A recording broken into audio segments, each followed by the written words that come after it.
The title of the lecture is Never Again, Israel, the U.S., and the Iranian Nuclear Program. An important issue. And there's nobody, I think, better to discuss this issue and examine this issue than Chuck Freilich. Chuck Freilich was the Deputy National Security Advisor in Israel. He is now a senior fellow at the Belfer Center at Harvard University's Kennedy School of Government.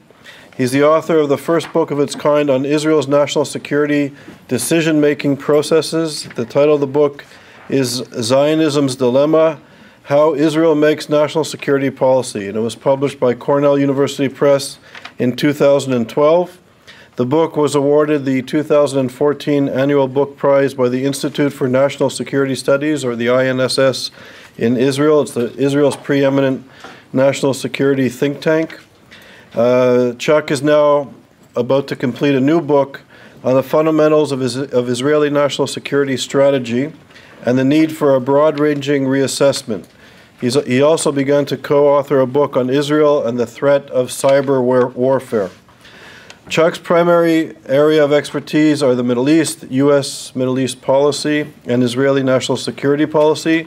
He teaches political science at Harvard, NYU, Columbia, and the IDC in Herzliya, Israel.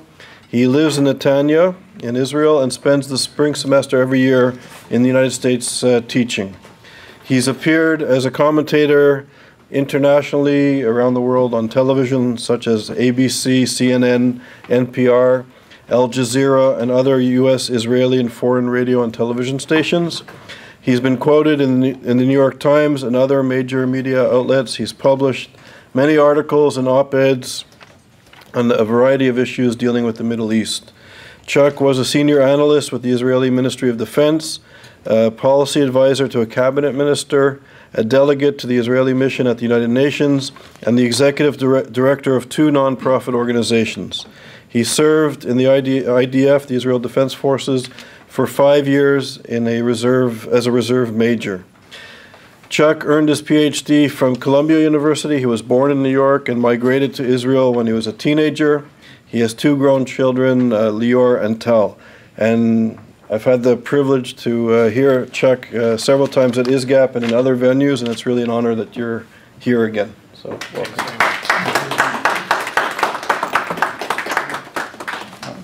Good evening, everyone.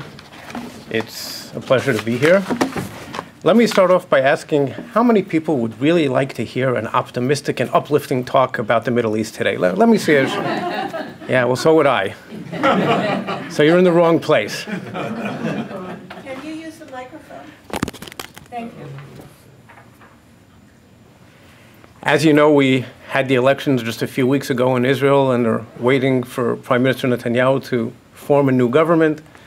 And this reminds me of the story that made the rounds in Israel a few years ago after one of the previous rounds of elections.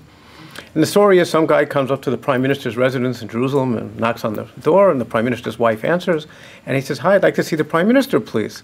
He says, "Well, you know, it's the transition. He's not really the Prime Minister anymore. In any event, he's not home." The guy says, "Thank you very much," walks away. 15 minutes later, the same guy comes back and knocks on the door. "Hi, I'd like to see the Prime Minister, please." He says, "I told you before, he's not really the Prime Minister anymore, and in any event, he's not home." "Thank you very much," walks away.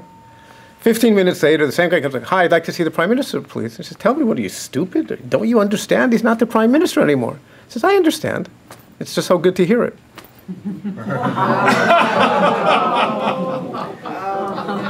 Now, you'll notice I didn't mention names, so you can fill in the blanks. Unfortunately, the rest of the topic is not nearly as humorous. As a matter of fact, it's hard to think of anything more serious. Because we speak of Iran as presenting an existential threat to the state of Israel 70 years after the Holocaust. I think it's a sad statement of our times that there is a need for an organization like ISGAP, which does wonderful work, and Charles is to be more than commended for that. But it's a sad commentary that there's a need for it. And that at least until a year or so ago, there was a leader of a major state calling for the extermination of another state. So it's a big issue. The United States defines Iran as a strategic threat and a threat to international security. I want to address 5 questions tonight. First of all, why does Iran want a nuclear weapon? Why have they been pursuing a nuclear weapon? And you have to understand the adversary's motivations if you want to know how to deal with them. A second question I would ask is, why do we have this deep enmity between Iran and Israel? Third question, what are the ramifications for the international community of Iran going nuclear?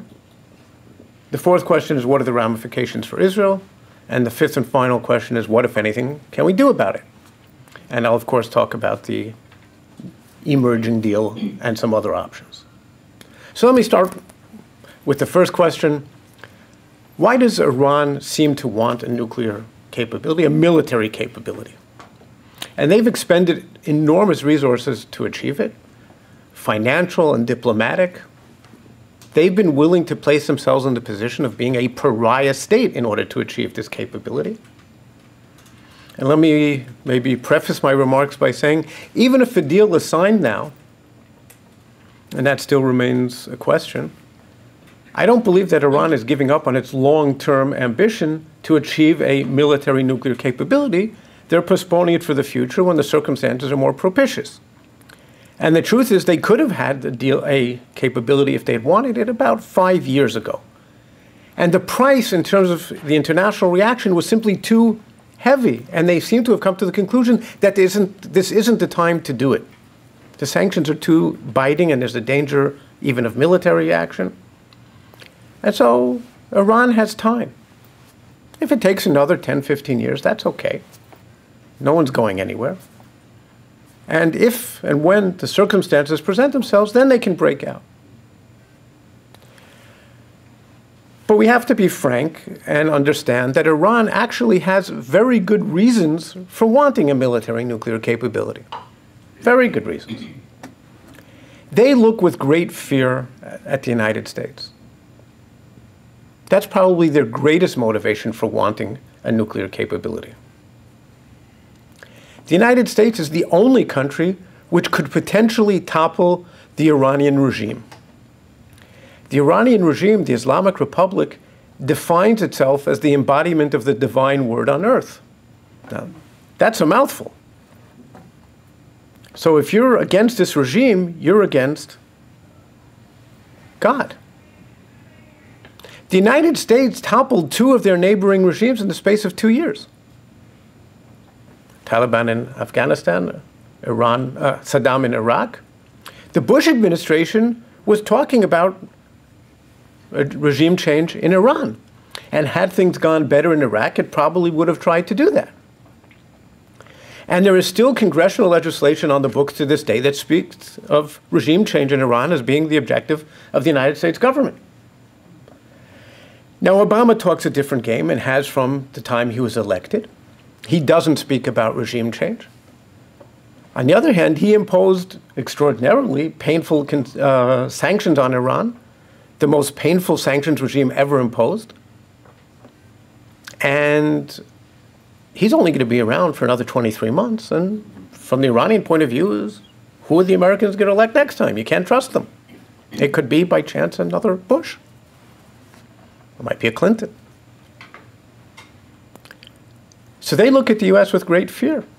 And when they look around them, they see many U.S. allies, and they see lots of U.S. forces. The U.S. built an entire system of bases in the Mideast, designed precisely for Iran and in the past Iraq. So their biggest fear and the biggest motivation for their nuclear program is probably fear of the United States. In the past, Iraq was the primary motivation. This program goes back to the days of the Shah. They fought a horrifically bloody 8-year-long war with Iraq in the 1980s. Most of us have long forgotten that war. The Iranians haven't. They lost close to 500,000 people in those 8 years. Let me repeat that, 500,000 people in 8 years, because I'm going to come back to that later. They have a huge national trauma to this day over that war. There are memorials all over the country. They hold ceremonies all over the country. I, for obvious reasons, haven't been there and haven't seen it, but people who've been there say, in some ways it reminds them of another country which holds lots of memorials. Talking about Israel and the Shoah, the Holocaust. I'm not comparing the two events, but the way it is commemorated.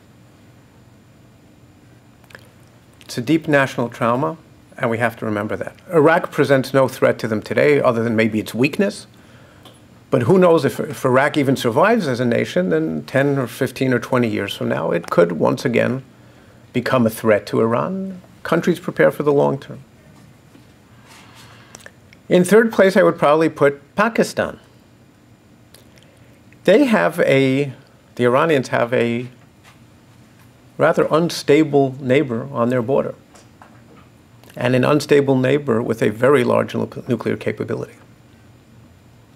Now, there's no particular problem in their bilateral relationship. It's not terribly good, but it's not bad. No one likes to have nukes on their border. Israel is probably in fourth place. I'll come back to Israel in a minute. They've also got a number of other reasons for wanting a nuclear capability. They've turned it into a national cause célèbre.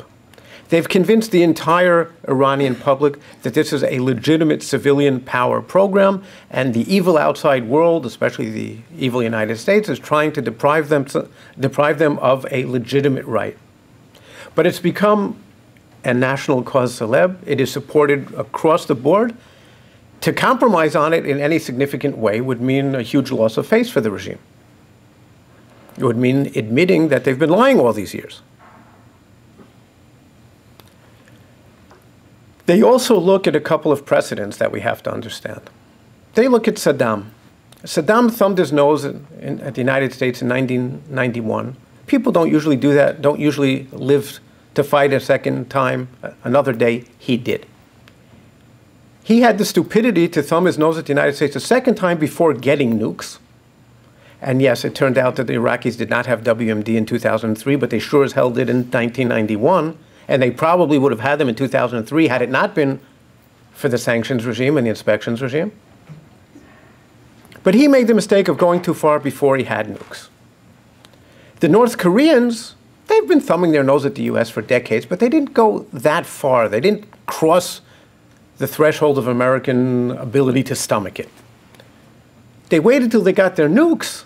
Now they can do whatever they want because they bought immunity. Nobody can touch them. Gaddafi made a mistake.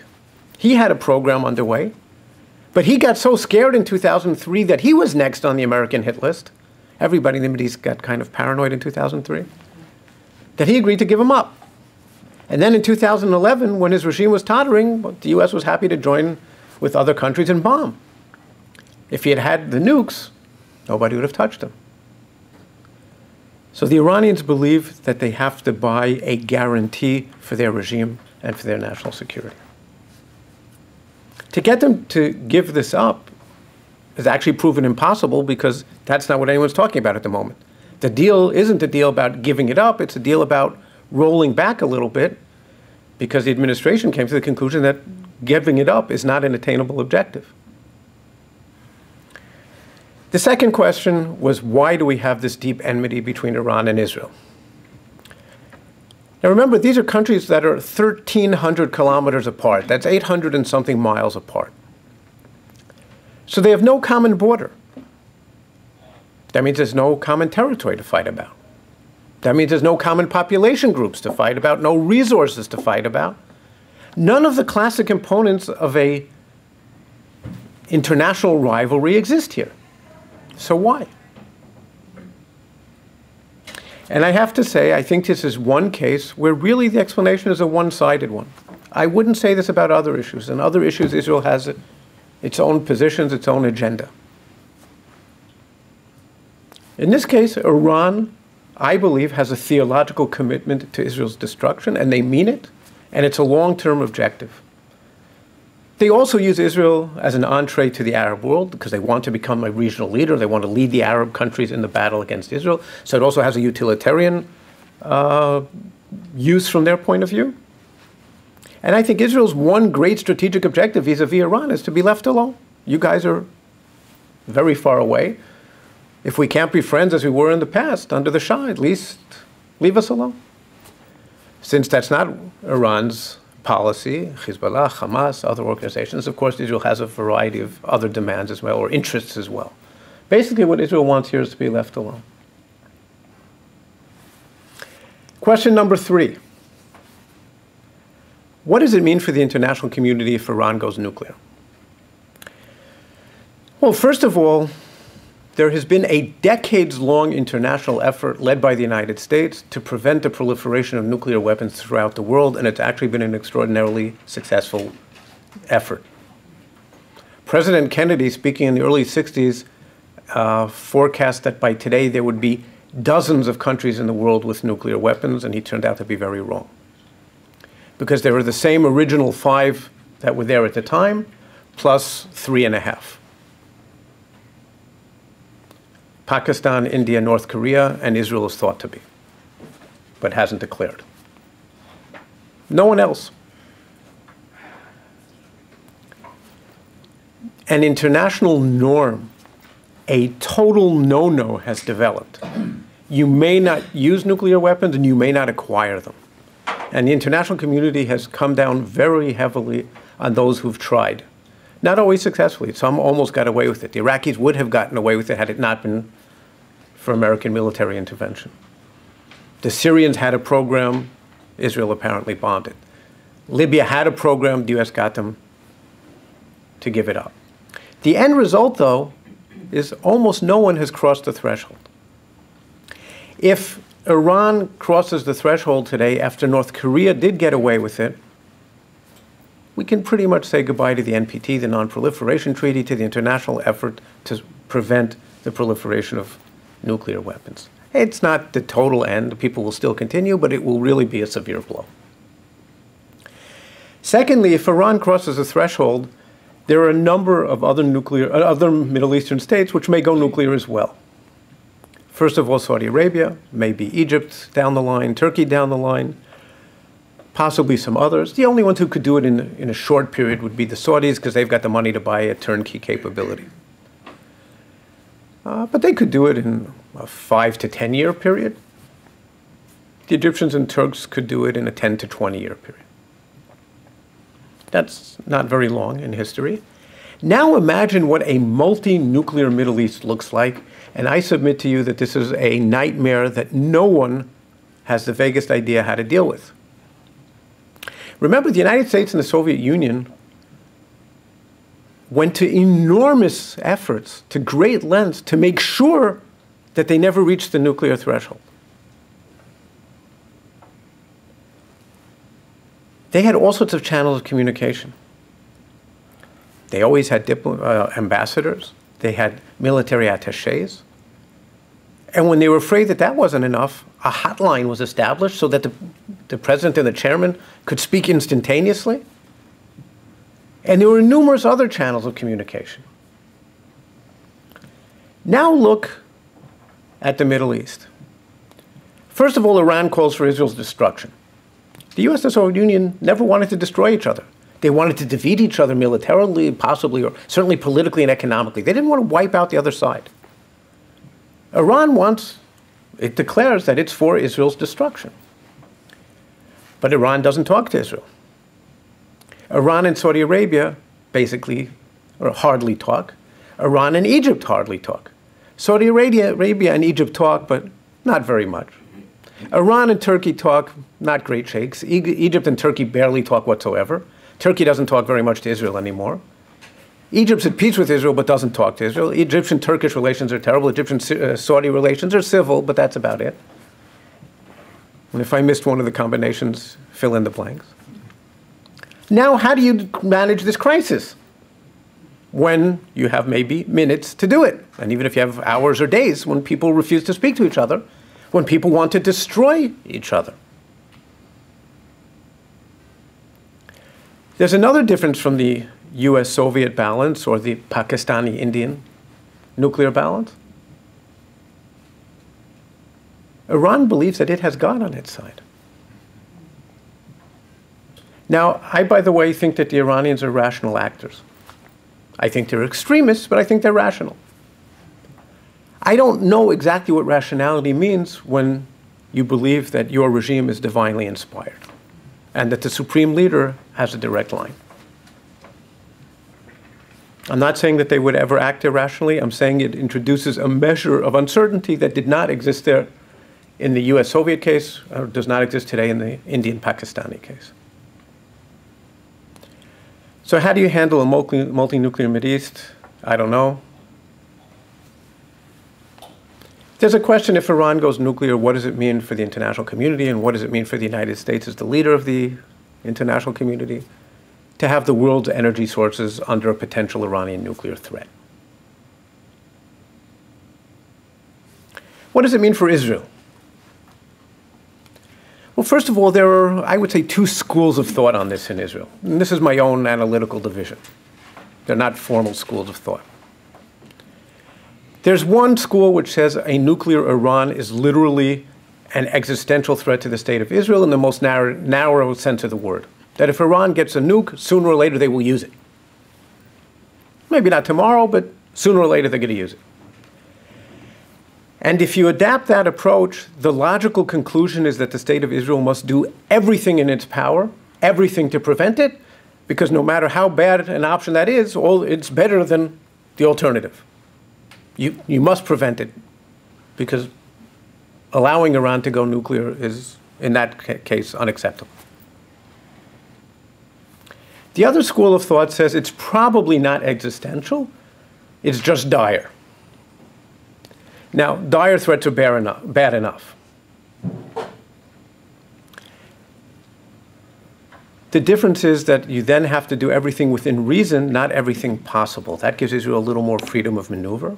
The assumption is here that, if in the second school, is that Iran probably won't ever actually use it. The real threat is in the influence that it will give Iran in a variety of future sub-nuclear options, scenarios. Such as, let's say there's another war with Syria down the line, if Syria is still a state, or let's say with Hezbollah, that's more likely. And at a critical point in the conflict, the Iranians intervene and say, hey, wait a minute, remember, we're here and we have, and they don't even have to say it explicitly. The minute someone even hints at a nuclear capability, you're now in a totally different ballpark, because it has now become potentially existential. It's no longer a local skirmish, even a very painful local skirmish. It's now potentially existential. Now that is a bad enough scenario, but again, that scenario or that school of thought gives Israel a little bit more freedom of maneuver. And what's at the essence of the difference between these two schools of thought is the question of Iranian rationality. The people in the second school attribute a greater probability that the Iranians really are rational actors, although they themselves will immediately acknowledge that they can be wrong about that. And that's why Israel has to treat it as if it's an existential threat, even if it may not be.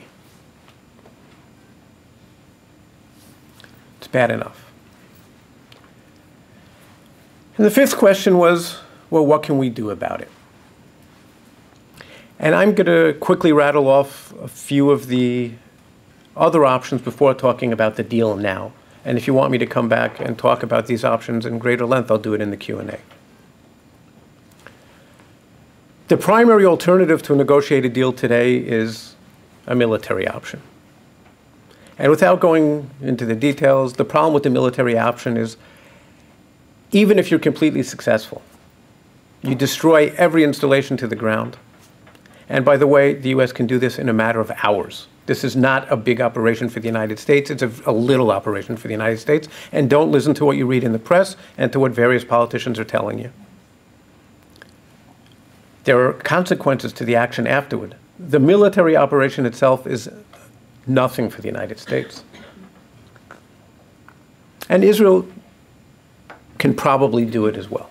Not clear, because there's this one facility that the Iranians deeply built inside the middle of a mountain called the Fordo installation. That one may or may not be beyond Israel's capabilities. It's certainly not beyond American capabilities. The US built this enormous bunker buster that Israel doesn't have. An enormous bunker buster which can blow up an entire mountain. The question isn't whether this can be done. It can be done. The problem is, you do it, what have you achieved? you've probably gotten a 3 to 4 year time gain because the Iranians can rebuild. They have the know-how today. That's the problem. You can't blow up the know-how. Some people tell you you're only going to gain a year or a year plus. I think they're assuming that the Iranians start working the second the bombing attack ends.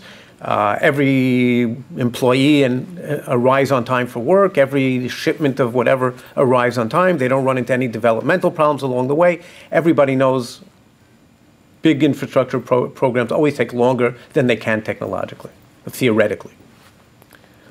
Maybe those who are saying 5 years of being optimistic, yeah, I think you can get 3 to 4. And nobody's going to sit back on their laurels during these 3 to 4 years either.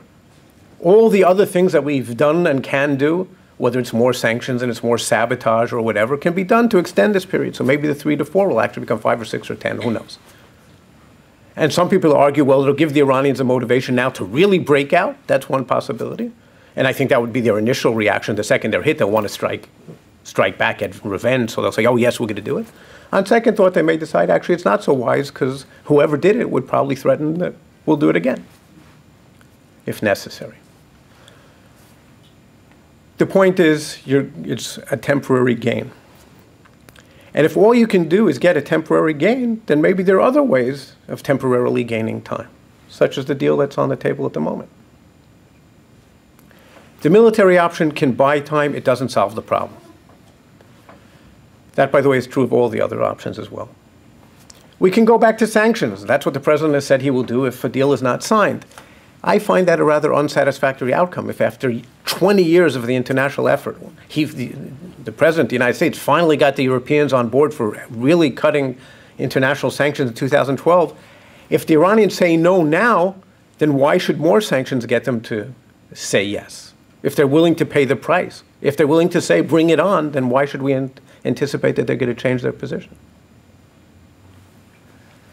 We can try the sabotage route, and if you read the New York Times, Israel and the United States together have tried to do that for years. And there was at least one very successful effort. To do that even once is a case of intelligence brilliance, genius. Because the Iranians knew that somebody was going to try and do this to them. Any child in the first grade of counterintelligence, of developing secret installations, know that the other side is going to try and sabotage it. And if they didn't know it, and they did, because the Iranians are very smart people, David Ignatius of the Washington Post wrote a great novel a few years ago, a spy novel, saying almost exactly what happened with Stuxnet afterwards. It's amazing how close his novel was, and it preceded Stuxnet by, I don't know, 5 years. So to do that a second time is really almost impossible. It's almost impossible the first time. Now it's almost unimaginable. People have spoken about regime change in Iran, which is fine, but everybody's been talking about that just since the Islamic Republic was born in 1971, and we're no closer to it today than we were, 1979, we're no closer today than we were at the time. There's no signs of instability, of any danger to the regime in Iran today. It could happen a year from now, it could happen 20 years from now, it might not happen at all. And if it happens, it's going to happen, I believe, because of changes within Iran itself, by the Iranian people. It's not going to be instigated by anyone on the outside. So that's probably not going to help either. And so we come back now to the option of a negotiated deal. We don't yet know that there is a deal. This was a framework agreement which is supposed to lead by June 30th to a final deal.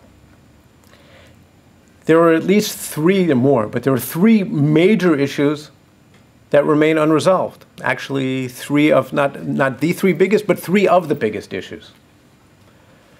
The nature of the sanctions regime, of the future of the sanctions regime, the nature of the inspections regime, and what's called the PMDs, the possible military dimensions. In other words, whether Iran lied or not, or we want you to disclose what you did in the past. It's not by chance that these were the 3 issues that were left for the end. The Iranians weren't willing to compromise on them because these are the biggest ones for them. And so we may not reach a deal. I would say it's more likely than not that we will. And one of the possibilities or one of the concerns is that the administration, in its desire to reach an agreement, may make too many concessions at this point. I define this as a good, bad deal, what we seem to know as the emerging deal. A good, bad deal. What does that mean? Well, it's a bad deal in the sense that Iran will retain much of its nuclear infrastructure intact. It has to roll it back. But much of it will remain intact, and at the end of the 10 to 15-year period in which they're subject to various limitations, the president himself said they can go back in almost overnight to where they were today. It'll take them a few months. That's assuming that they haven't done other things that they shouldn't be doing in the meantime.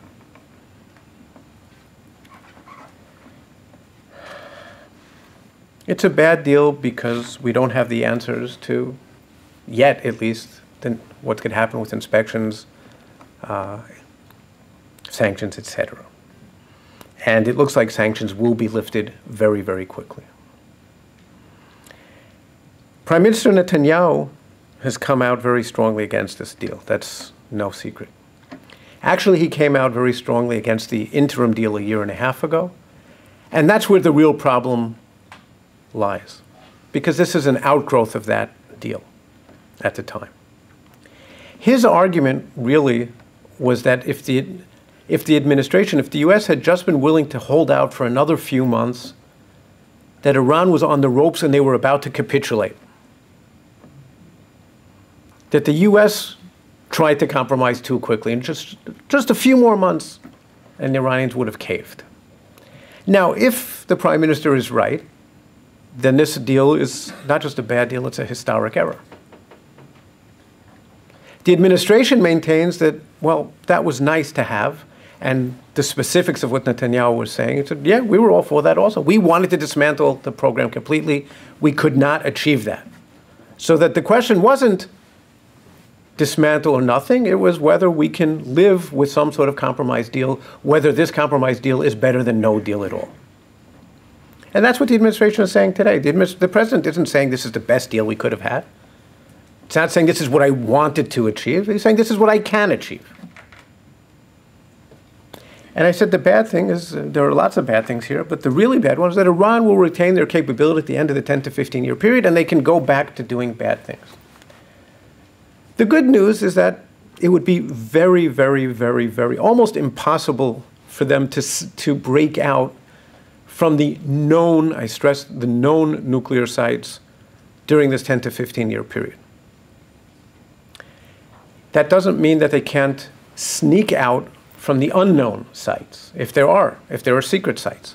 But if there are secret sites, we don't know about them today either. So the agreement doesn't really matter too much from that point of view. It actually improves things, because there will be, the final details, again, remain to be negotiated, but the Iranians have already agreed to what's called the additional protocol to the inspections regime that the IAEA, the International Atomic Energy Agency, always does.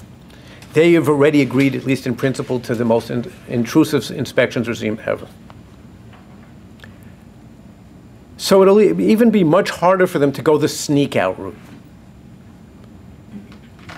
We've probably succeeded in postponing the Iranian threat, a potentially existential threat to Israel, for 10 to 15 years. And that's a good thing. Israel's approach to national security, its national security doctrine, has always been based not on the belief that Israel could ever solve problems, but it's always a matter of gaining time, playing for time. The repeated rounds with Hezbollah, with Hamas, have never been to defeat them.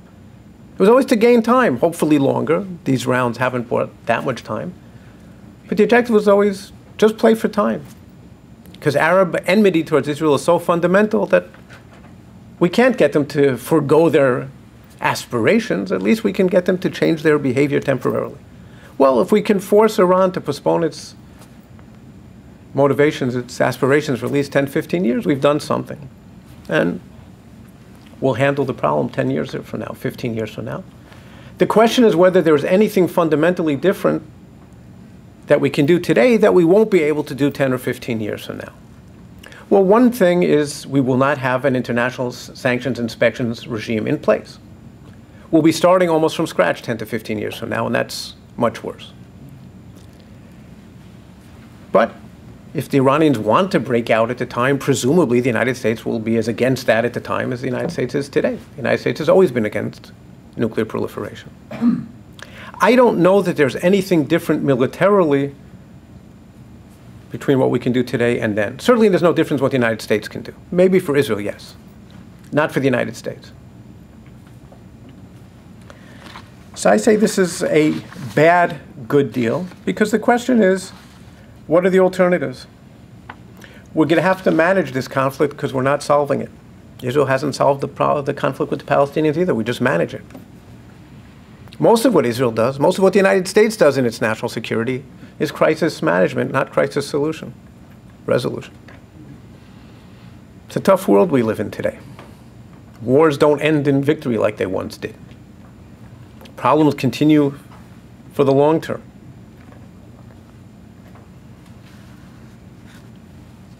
And let me conclude on a more positive note, because some of you may be somewhat depressed at this point. Today we're celebrating Israel's 67th year of independence. And that's a pretty remarkable achievement.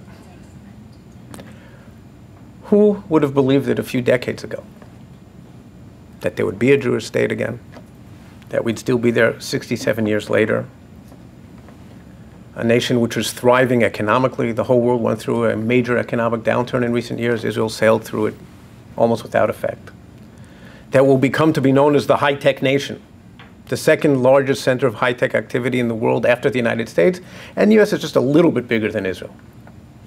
And there are a couple of other countries out there, small, unimportant countries, China, Britain, France, Germany, who don't begin to compete with Israel in the area of high-tech creativity. And if people know that one, maybe not quite as many people know that Israel is an equally marvelous center of cultural activity. Israel, I mean, just the whole country is bubbling with creative energy. It's quite remarkable. Ben Gurion once said that if and when Israel had a Jewish population of 5 million people, its security would be assured. Well, we now have 6.1 million. We've taken in immigrants, aliyah, gathering of the exiles for decades very successfully. And I would submit that despite some big problems that we still have, first of all with the Palestinians and with Hezbollah. Hezbollah's got a rocket arsenal of 100,000 rockets. This is monstrous. But there's a really big difference. None of the military threats that we face today are existential threats. Israel doesn't face a single conventional existential threat today. The Arab countries are in a state of shambles. And if the nuclear issue with Iran is postponed by a decade or more, then there's no existential threat from Iran for the meantime. To say that we don't face an existential threat, well, in any other country, people would say, what's the big deal? For Israel, that's a very big deal. It means that our security is assured. And it will be 10 or 15 years from now if Iran goes nuclear as well. No one can destroy Israel today.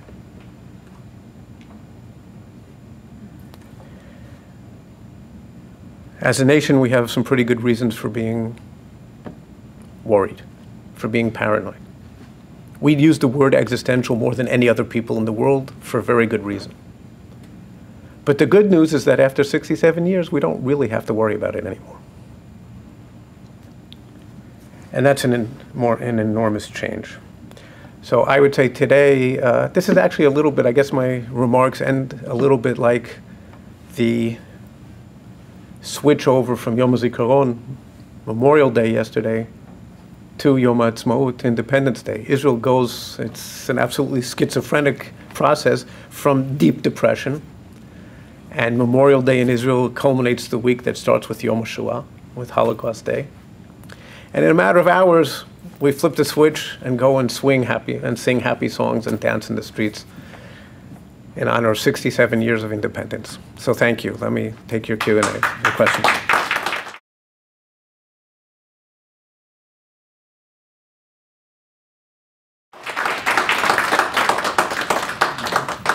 So I'm going to start with a question. First of all, thank you very much for your overview.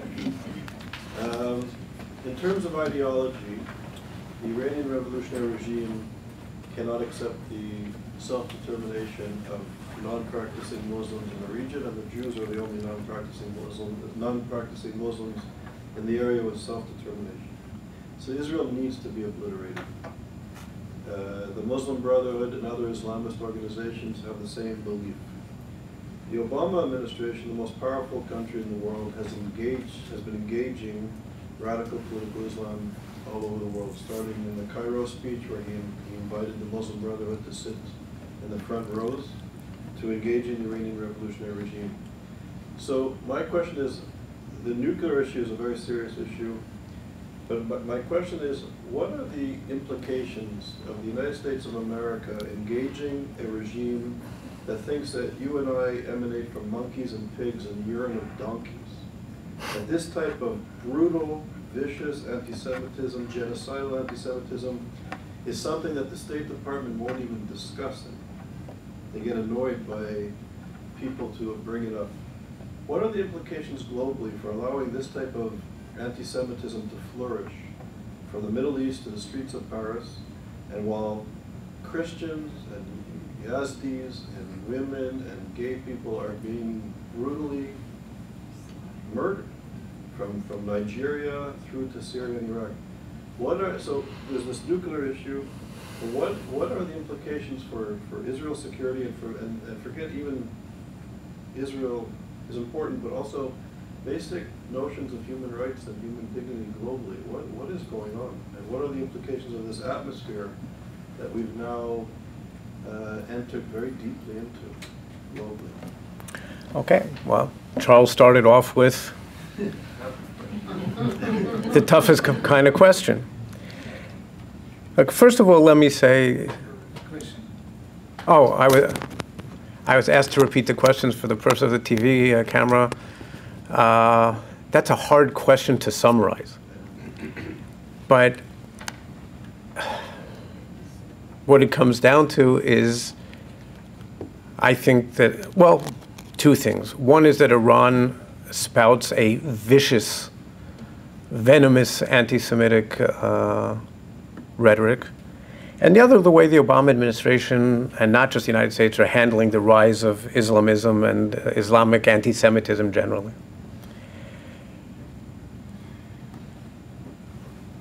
I started off by saying that it's a sad commentary on life that we have to talk about anti-Semitism 70 years after the Holocaust, and that there's a need for organizations such as ISGAP. There is. I think that the nuclear issue is so overwhelmingly important because it's the only one of Iran's many misdeeds that is potentially existential. And I say that if we can put that issue aside for the next decade or so, in the spirit of Pesach, dayenu. That's enough. And so I think that issue should be separated, should be de-linked from all of Iran's other misdeeds. And now we have a decade. Let's try and deal with them. Let's see if there is any basis to the school of thought. It's actually a hope that the president voiced. He didn't voice this as a forecast, but as a hope. He was very careful to make it clear, a hope that Iran will change its behavior in the next decade or so. That may not happen. I would say it's more likely that it will not happen than it will happen. The question is whether the dangers in pursuing that option are too great. I think they're not. I think they're manageable. The rise of Islamist hatred or anti-Semitism is something that we can't really do very much about. We as in the United States could be responding to it differently. I don't think that would make a fundamental difference on the ground. I think it would make a fundamental difference in the sense that the United States should be standing up for its principles here. And I think that maybe this is one of a number of areas in which the Obama administration could have handled and could be handling this issue differently today. For example, if I had been conducting the negotiations, if I had had that opportunity, I'd have done it very differently. I would have had 2 American aircraft carriers in the Persian Gulf. I'd have had American forces conducting military exercises throughout the Mideast. I'd have had the Pentagon leaking all sorts of fancy new equipment. A threat of imminent military action and a threat of really severe sanctions. Well, Obama didn't do that. And in the way that he took the military option off the table by mistake, I think he's taken some of the tough diplomatic talk option off the table. Maybe the only thing you can say in the administration's favor on that level is that maybe in the last couple of months when they were trying to negotiate a deal, that wasn't the time to do it, but they should be coming back to it soon. I agree completely.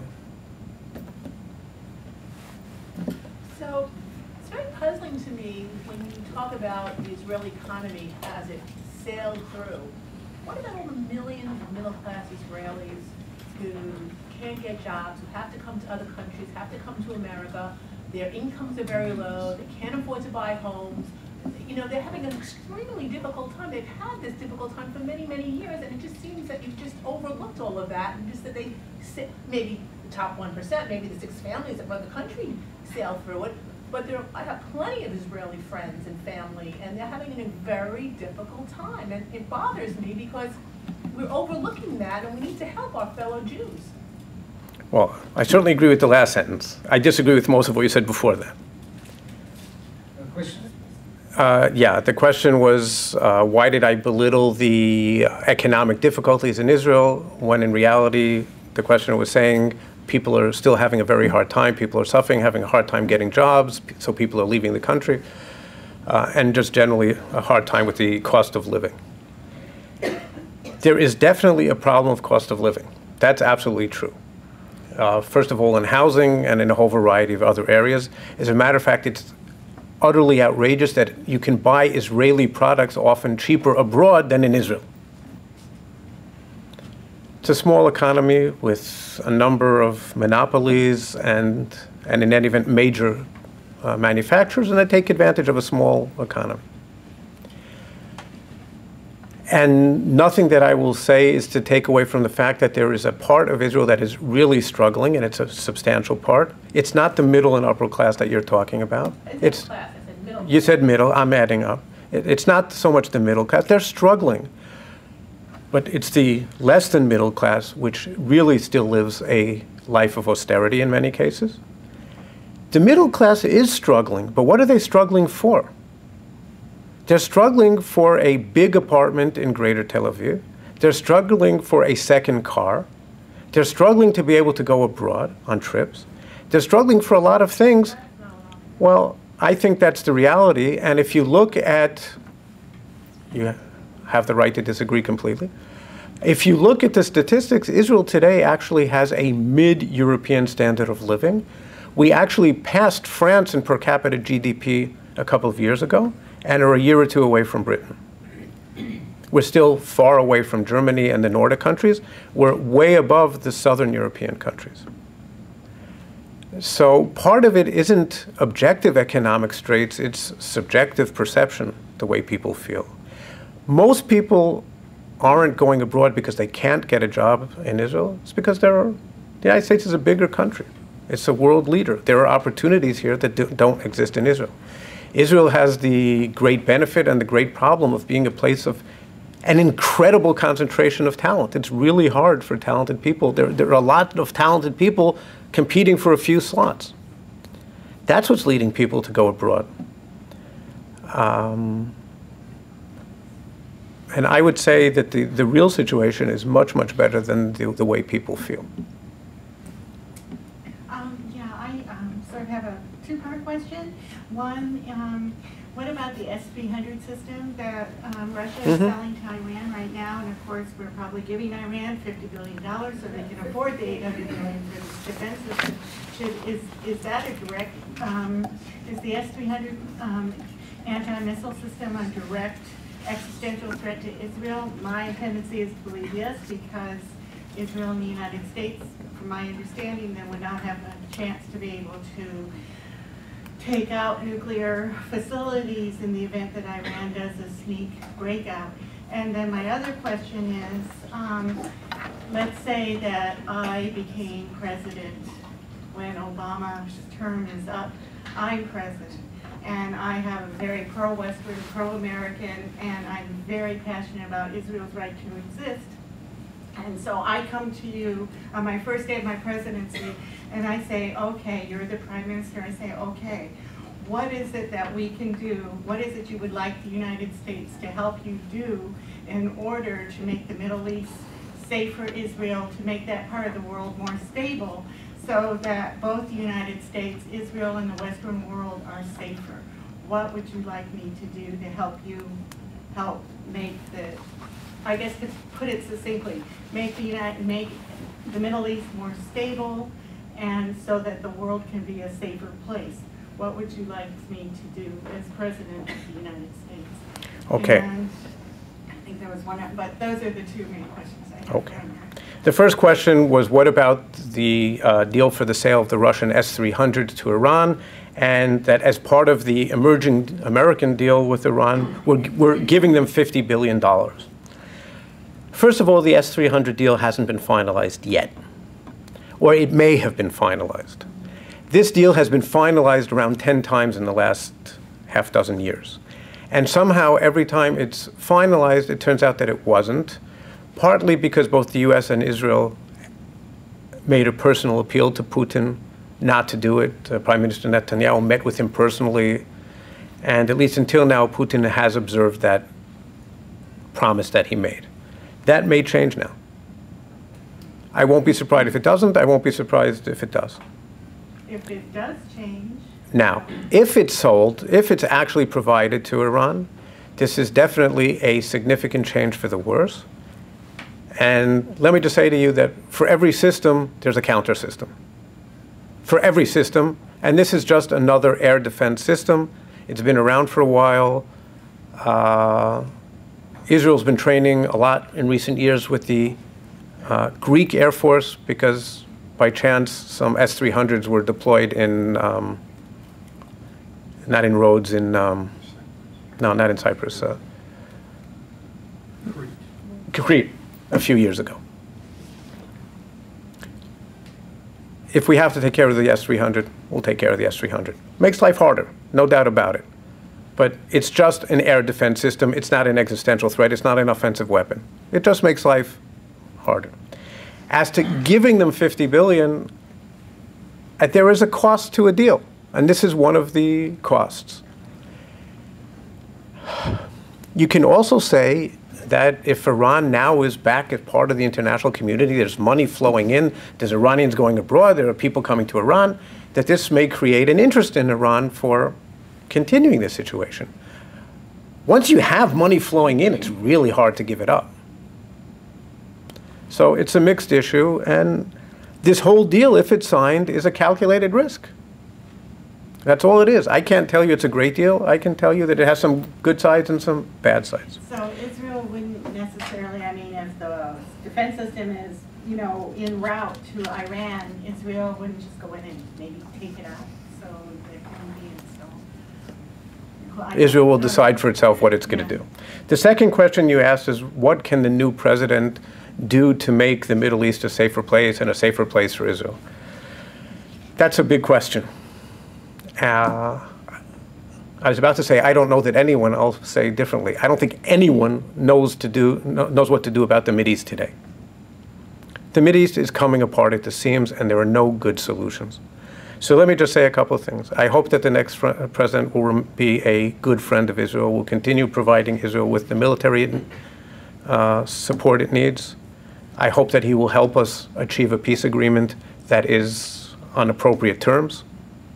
And American efforts to promote Arab or Palestinian-Israeli peace are not anti-Israeli. I think they're very pro-Israeli.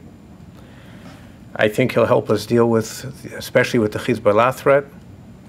Hezbollah is now beginning to deploy on the Syrian border, and that's a huge threat. I hope that if a deal is signed, that the next president will help make sure that Iran observes it, and that the other Arab countries in the region do not go nuclear as a result. And that means dealing with their concerns vis-a-vis Iran and providing them with some sort of security guarantees. And I hope he will take care of Israel's security needs in that regard as well.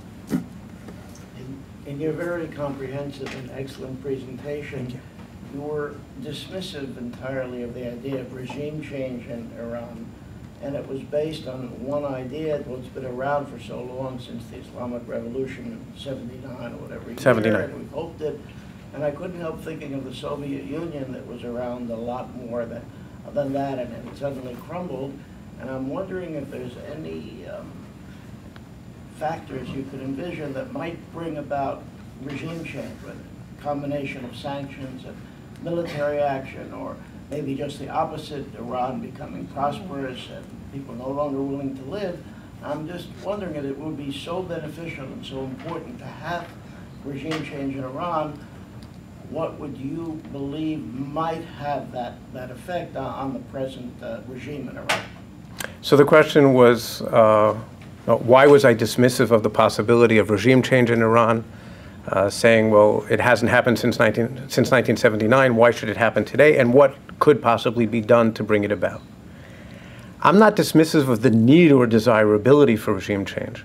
What I'm saying is that I don't believe that anyone on the outside can foment it. The days when the United States or some other foreign power could intervene in some government in some country and overthrow it are really long gone. It's a different world today. And Iran is a real country. It is a real country with a very rich heritage of which the Iranians are immensely proud. It's a government which, for all its faults, still enjoys reasonably broad public legitimacy. So that I believe, and this isn't just some sort of belief of mine, people have been working for decades on trying to think of ways to promote regime change in Iran. No one has yet come up with a viable strategy for doing it. I don't think that we can get the international community, it would be nice, but in reality, I don't think we can get the international community to exert the kind of pressures on Iran that might bring it about, and even that's probably not going to do it. I think there is a process that's taking place in Iran which will ultimately lead to the regime's collapse. Some people say that the Arab Spring actually started with the June 2009 demonstrations in Iran after the elections, when they threw the elections to Ahmadinejad, who actually didn't win. That was the first outbreak of the Arab Spring. And Iran, for all of the fact that it is fundamentally a theocracy, does have some experience with democracy at the same time. It's a weird kind of situation. They do hold elections there. Not fully fair and free, but somewhat. So I think that this will come eventually. I think it's going to come from the Iranian people. I don't think it's way in the distant future, but could it be 10, 20 years? Yes. If it could be 5 years also. But I think it has to come from within to be realistic. Thank you. I totally appreciate your talk today. I think it was really comprehensive and very enlightening. But I noticed that you're confining your discussion to the Middle East. And I know that there's a big concern in the international community with ICBMs and whatever, that Iran has a view towards going outside of the Middle East, into Europe, into, there are launching sites in South America, going after the great Satan, the United States. So how does that fit into this whole picture? Right. The question was I presenting too limited a picture, and that actually Iran has global aspirations? It wants to attack the United States, maybe has launching sites in South America. Iran doesn't have any launching sites in South America. Let's start with that. And it doesn't yet have ICBMs. It's years away from them if it gets them. And if it gets them, it'll have 1 or 10 or 20 or 30 or 40. And that's not a threat to the United States. Not really. Because if the Iranians ever used it, Iran wouldn't exist. And these are not, in colloquial, non-English, they're a bunch of Mishigoyim. They're not crazy. They're really not crazy people. If you look at their behavior over the decades, they're extremists, but they go about their extremist policies in a rather careful, planned, calculated way. To think that Iran ever really wants to challenge the United States, I think, is far-fetched. They're on anything but a policy level. I think they're scared stiff of the United States. I think that's why they developed the nukes. I think eventually they will try and get some ICBMs so that they could hit the U.S., so they could present a threat to the United States. But I mean, that's a threat that people in the public get concerned about. That's not a real military threat to the future of the United States, to American security. Iran's never going to, let's be realistic, Iran is never going to take on the United States. I hope so. If I'm wrong, I probably won't be here to say it, but. This question about 2009, you mentioned. Yeah, do you think that this, like the Obama policy, was in being developed before that happened? Like, had it been, was there a possibility for the United States to have stood stronger on the eve of those elections? Sort of a public outcry when nothing happened? And then could the United States have responded more strongly to what happened in the Iranian elections in 2009? Exactly, but is it because we didn't, because we were having this idea about this deal? And after that, is all this come out about Nisman in Argentina, and that being because Argentina had offered to help develop nuclear weapons and then pulled it back, going back 25 years. Is that, I mean, from what you understand, is that true as well? And so is it that it's a violent regime that's been plotting the nuclear plan for a full generation now? Okay, the first question was the American response or the Obama administration's response to the 2009 elections in Iran and to the demonstrations that took place, was it as restrained as it was because the president was already contemplating the deal with Iran down the line? I think not specifically. Did he have in his mind at the time already that he was trying to bring about a change in the overall relationship with Iran? Absolutely, yes. Did that guide his response at that specific moment? I don't know. Personally, I think his response was much too restrained, and he should have come out more forcefully than he did. I think at least this was the rationale that the administration or administration supporters gave at the time, was that he didn't want to call on the Iranian people to rise up unless he was willing to intervene to help them, and he wasn't willing to do that, to take that commitment on him. But I think the important point here is that you're right that he came into office with the idea in mind that he was going to try and bring about a fundamental realignment or a fundamental change in the relationship with Iran. That's the case. That's true. I'm certainly not an expert on the Nisman case in Argentina, and I don't want to speak to it, other than to say that there was a senior commission or a judicial tribunal which did not find monkey business here in what happened with him. But I think it's an open issue in Argentina itself, and it's not one that I'm sufficiently well versed with. Two things.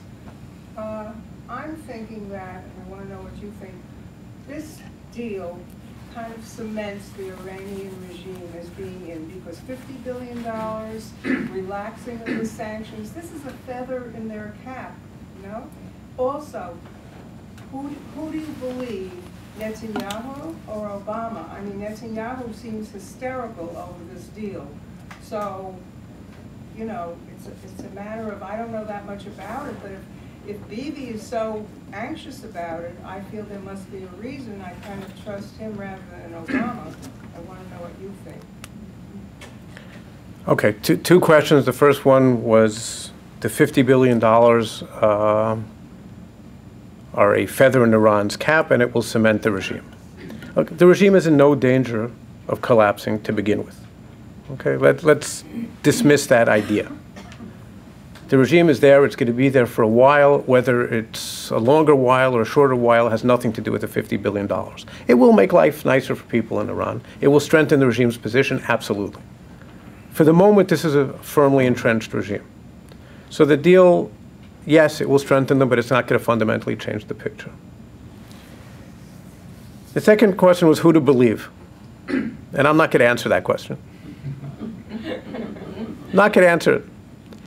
I know how to dodge a question also, and this one I'm doing openly. I believe. All I can say is that I define this as a good bad deal. What's good about it?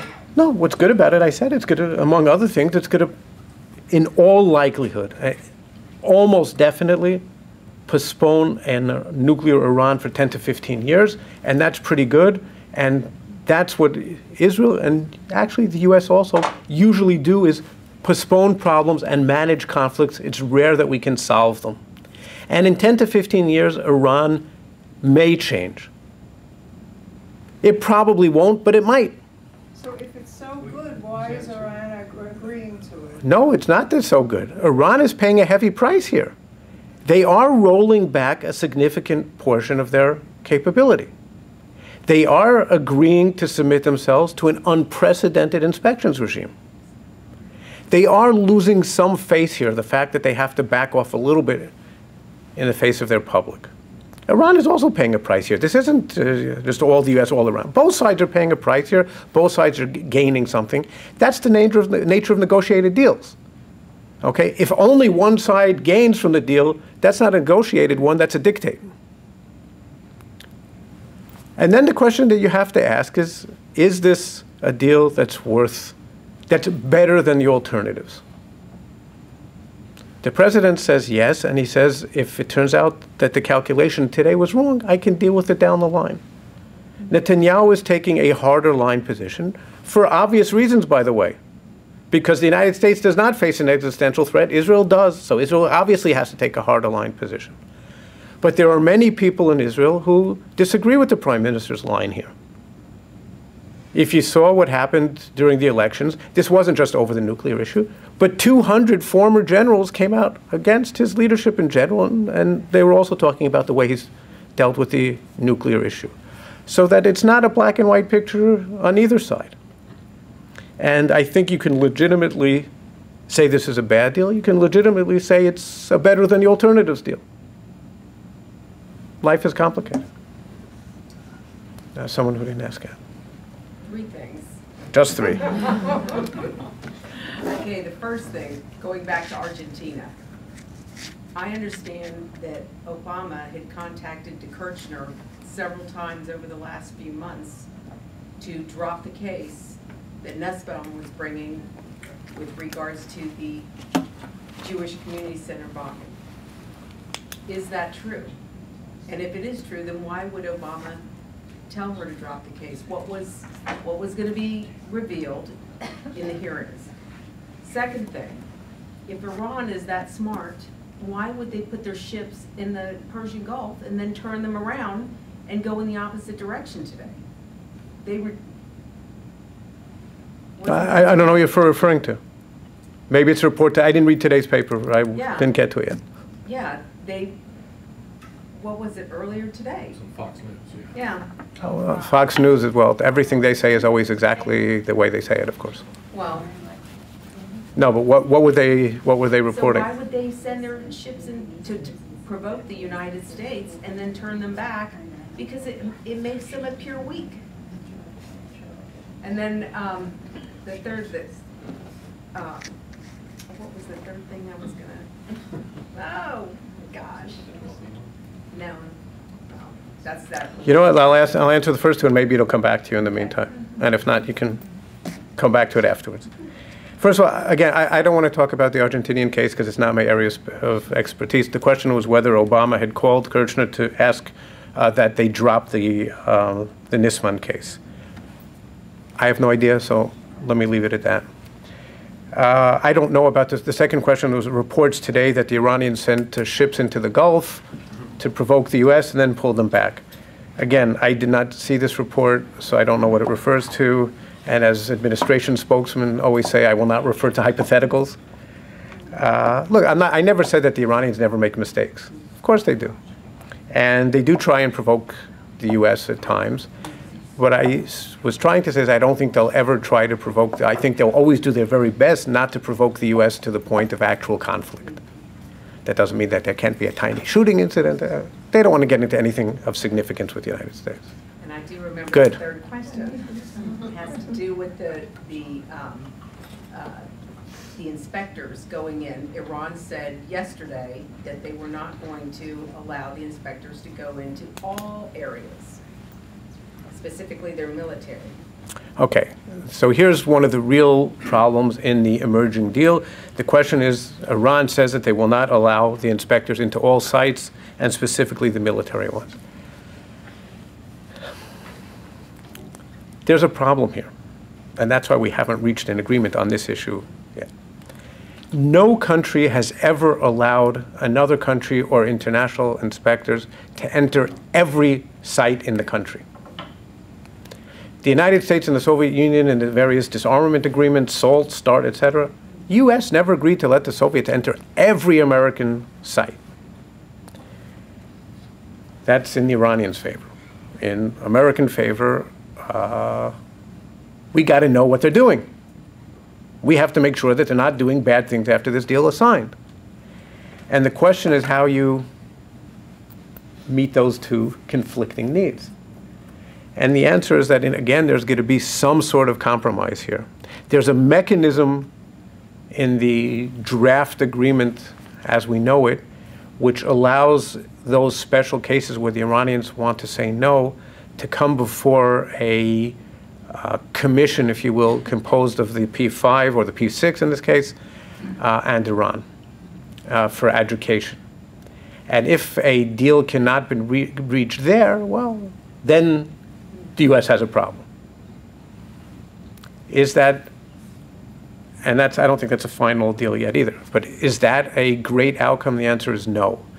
The Iranians have, however, what is agreed to is that they've said that they will not only sign the additional protocol to the IAEA safeguards agreement, but they've agreed to one or two other things. And that in itself is a more intrusive regime than has ever existed anywhere else. So is it quite what we want? The answer is no. Is it reasonably good? Hopefully, yes. I have a question about the peaceful nuclear program. You mentioned that the government of Iran has sold its public on that it's a peaceful program. So what I'm not clear on is, will there be a peaceful Iranian nuclear program during the next 10 or 15 years? And if so, would there be tremendous economic benefit to a peaceful nuclear program in Iran? Do they save billions on oil, and do they get to produce unlimited electrical power and things like that? Sorry, the first part of the question was? That the government has right, okay. So I had said earlier that the Iranian regime has convinced the public that this is a peaceful nuclear program and that the world is trying to deprive them of a legitimate right to a peaceful program. And then the question is, what would they do with the legitimate, with a peaceful, with a power program during the 10 to 15 years of the accord? First of all, let me start with the second half. Iran has, believe it or not, they are soon going to face an energy crisis. Their domestic consumption has gone up quite rapidly. Their domestic output has not. And maybe this agreement will save them from it, but if it wasn't for this agreement, within a few years, Iran could end up becoming a net importer of oil. Okay, they have the third largest reserves in the world, but because their production infrastructure is in such bad shape, has been mismanaged so badly, they already were a couple of years ago, and the sanctions gave them some more time. They will be, a few years from now, in danger of becoming a net importer. So they actually have a need for nuclear power, because then they can continue selling oil to the world. That's their only source of income, basically. Iran is basically a one-item economy. So they actually do have a need for a power program. They convinced the public that it's a civil program. And that's not going to change. There's time for one or two more questions. So you, a couple of times spoke in terms of the deal, if it is along the terms that have been outlined as producing 10 or 15 years, and then things could change. But you didn't address what they refer to as breakout time, number one. Number two, the fact that there will be centrifuges that will still be spinning, and possibly the next generation of centrifuges, not just now, to enrich uranium, that the byproduct of the peaceful nuclear reactors is also a fissionable material, probably plutonium. And what I've heard said many times is that the trick is not in the technology of building the bomb. The trick is in being able to enrich enough uranium to be of weapons-grade quality. And I've heard predictions that under the agreement, the breakout time for Iran could be a year or 2 years. So I'm just wondering how it's possible to speak about the agreement almost guaranteeing 10 or 15 years of nuclear weapons-free Iran. Right, the question was about the breakout time, how long the Iranians would have under the deal, about preventing them from breaking out, what guarantees we have. Today, not at some future date, today, Iran is somewhere between, depending on which of the credible experts you want to look at, is between 6 weeks and 3 months from having enough fissile material for a first bomb, and they're probably a year and a half away from weaponization. The president argues, the administration's experts argue, that this deal lengthens breakout time to about a year, so let's say it's a 9-month gain in terms of breakout time. It definitely lengthens it. You can argue whether it's 10, 11, 12, or 14, but it definitely lengthens it. There's no debate about that. Then the question is, what are the guarantees? There are no guarantees. There's an inspections regime. And it is the most intrusive inspections regime that there's ever been, if it really happens. There's a cost to Iran for being caught cheating. It's absolutely clear that Iran does not want to go nuclear if it means a confrontation with the international community. Because if they were willing to do that, they could have crossed the threshold 5 years ago. So the only logical explanation for the fact that they didn't cross it 5 years ago, because they had the technological capabilities, that they didn't want to pay the price with the international community. If they try to break out, I said before, from the known sites, they will, in all likelihood, high probability, they will be caught, because the inspections are too intrusive. They will also have a harder time sneaking out from the unknown sites than they would today. It's still possible. There are no guarantees in life. It'll just be harder. So overall, this deal does make it harder for Iran to go nuclear in the next 10 to 15 years. Last question, I think. It's up to Charles. Or last 2 questions. Who do you think might be, out of all the players right now, throwing their hat into the ring for President of the United States, might be the best for Israel? Oh, all right. So the question is, who of the different potential presidential candidates are best for Israel? And that's another one of those questions that I'm going to dodge. Do you know, though? No, first of all, I don't know, but if I did, I wouldn't address it.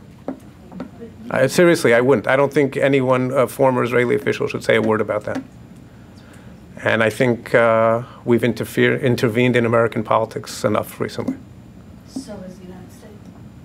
Excuse me? So has the United States intervened in Israeli politics. Yeah, but the last time I looked, the U.S. was a little bit bigger than Israel. Just a little bit. And a little bit less dependent on Israel for its national security.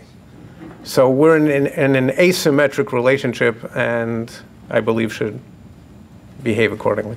Last question to this lady. I was just, the one principle I always go by when I think of Israel is in a policy decision that Israel makes is, will this further her existence, help guarantee her existence in the future, or will this hinder that? And so, to me, it seems like there should be absolute zero tolerance policy for terrorism. So the PLO, Arafat, Oslo, Gaza, the fact that Hezbollah is gathering is threatening on the Syrian border. All of that should be addressed from a security standpoint, and the whole issue with Iran having nukes. Once again, Israel took those facilities out in 2 other countries because they was considered an existential threat. If Israel followed that principle and told the world either get behind it or not, but this is the principle we live by, wouldn't the world be a safer place and Israel would be safer, and maybe we wouldn't be having this problem with Iran? There would be no problem with Iran, would be my guess. That's a really interesting question. The question was, well, first of all, there should be an approach of zero tolerance for terrorism, zero tolerance for nuclear weapons, and maybe Israel should say to the world, look, either get serious, handle this, or we're going to do it. Wouldn't the world be a safer place? First of all, it's an interesting question. I think that Premier Netanyahu deserves a great deal of credit for having taken something of that kind of approach in years past. And I think the reason that the US and Europe, or that Europe finally joined the US in getting serious about the Iranian nuclear issue in 2012 and imposed very, very painful concessions, was for 2 reasons. One is they started sincerely becoming concerned about the Iranian capability. The other reason, unfortunately, is that they were at least as concerned about a possible Israeli strike as they were about the Iranian nuclear program. In effect, what Netanyahu said for a couple of years before 2012 and a year or 2 after that was exactly what you're saying. He says, guys, you do it, because if not, we're going to do it. And that threat forced the international community to get serious. I think he overplayed his cards in recent months. But the approach... He overplayed because he didn't follow through? Because I think he misplayed his cards. But that doesn't mean that Israel doesn't have that role down the line. Because even assuming that the deal is finalized, it now has to be implemented, and it has to be implemented faithfully. Israel's going to have a big role in assessing whether the Iranians are doing it faithfully or not, and in alerting the world and in pushing the world to deal with it if it isn't faithful, and then again, potentially doing exactly what you're saying. Guys, deal with it, or we may have to. Thank you very much.